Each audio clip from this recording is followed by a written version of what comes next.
National. आइए जानते हैं आज की ताजा खबरें। गोवा मोदी ने 70 फीट की श्री राम प्रतिमा का किया अनावरण। कर्नाटक में 1 लाख लोगों के साथ गीता पढ़ी। श्री कृष्ण मठ में सोने का चढ़ाया कलश।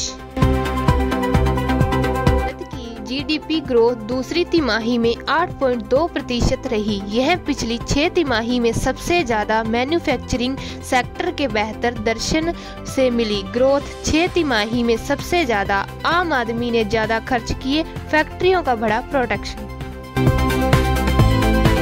अर्थव्यवस्था को मृत बताने वाले लोग कहां हैं? बीजेपी का राहुल पर पलटवार। कांग्रेस बोली जीडीपी दरें नहीं टिकाऊ। अर्थव्यवस्था में 8.2% की वृद्धि दर दर्ज कराने के बाद भाजपा ने शुक्रवार को इसका श्रेय प्रधानमंत्री नरेंद्र मोदी को दिया और कांग्रेस नेता राहुल गांधी पर तंज कसते हुए कहा कि वे लोग कहां हैं जिन्होंने कहा था कि देश की अर्थव्यवस्था हो गई है बर्बाद। अमित शाह बोले अगले डीजीपी आईजी सम्मेलन से पहले देश नक्सलवाद से पूरी तरह हो जाएगा मुक्त। देश की आंतरिक सुरक्षा से जुड़े सबसे बड़े वार्षिक संवाद 60वें Akhil Bharatiya DGP IG conference का शुभारंभ आज आईआईएम नवा रायपुर में हो गया। 3 दिनों तक चलने वाले इस राष्ट्रीय सम्मेलन में सुरक्षा से जुड़े 8 विषयगत सत्र होंगे, जिनमें प्रधानमंत्री नरेंद्र मोदी 6 सत्रों में शामिल होकर सीधे देश भर में शीर्ष पुलिस अधिकारियों से संवाद करेंगे। वहीं केंद्रीय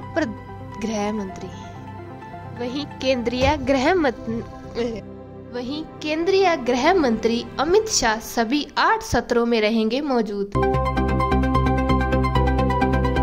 ही रहे कांग्रेस नेता पूर्व केंद्रीय गृह राज्य मंत्री श्री प्रकाश जायसवाल कानपुर में 3 बार रहे सांसद।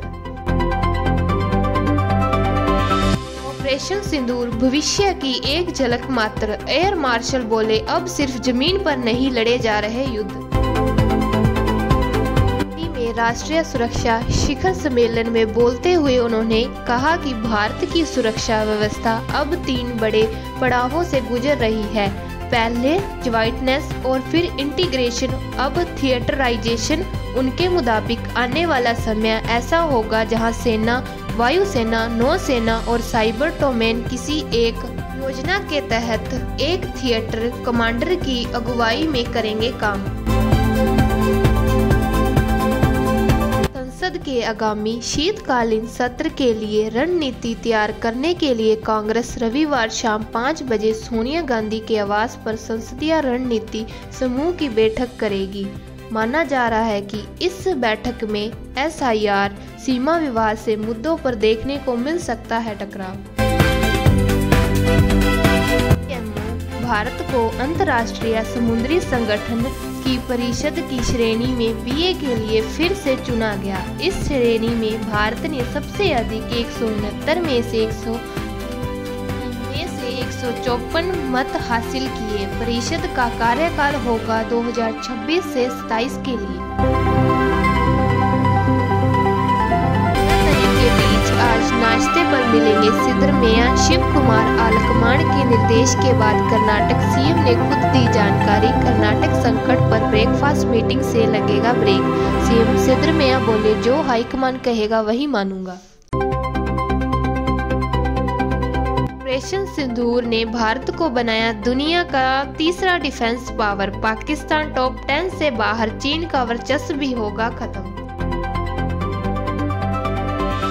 भारत अमेरिका व चीन के बाद दुनिया का तीसरा डिफेंस पावर है। ऑस्ट्रेलिया के प्रतिष्ठित 2 थिंक टैंक लेवी इंस्टीट्यूट द्वारा एलाइज जारी एशिया पावर इंडेक्स 2025 में भारत की रक्षा ताकत का लोहा माना गया है। रिपोर्ट में बताया गया है कि भारत की इस उपलब्धि में ऑपरेशन सिंदूर का बड़ा भूमिका। छत्तीसगढ़ में 25 लाख के इनामी नक्सली चेतू का सरेंडर 2013 के झीरम हमले का मास्टरमाइंड था। कांग्रेस नेता समेत मारे गए थे 32 लोग। UIDAI जल्द ही आधार यूजर्स के लिए नई सुविधा देने जा रहा है। इसके तहत अब आपको आधार केंद्रों पर जाकर लंबी कतार में खड़ा नहीं होना पड़ेगा। आप घर बैठे ही OTP और फेस ऑथेंटिकेशन से अपना मोबाइल नंबर अपडेट कर पाएंगे। इसके दूर दराज के इलाकों में रहने वालों लोगों को भी सुविधा होगी। बोले रोहित कोहली 2027 का वर्ल्ड कप खेल सकते हैं, अगर फिट रहे और खेलना चाहे तो यह मुश्किल नहीं, दोनों कई ट्रॉफी जिता चुके हैं। भारत में सर्दी जोर पकड़ रही है। जम्मू कश्मीर, हिमाचल प्रदेश, उत्तराखंड में तापमान माइनस में पहुंचा, जिससे नदी नाले और पाइपलाइनें जमने की संभावना बढ़ गई है। हरियाणा, पंजाब, राजस्थान, दिल्ली और उत्तर प्रदेश में भी शीतलहर की स्थिति बनी, साथ ही गलन वाली सर्दी और कोहरा बढ़ने की संभावना। नई और ताज़ा खबरों की जानकारी के लिए न्यूज़ नेशनल से जुड़े रहिए। धन्यवाद।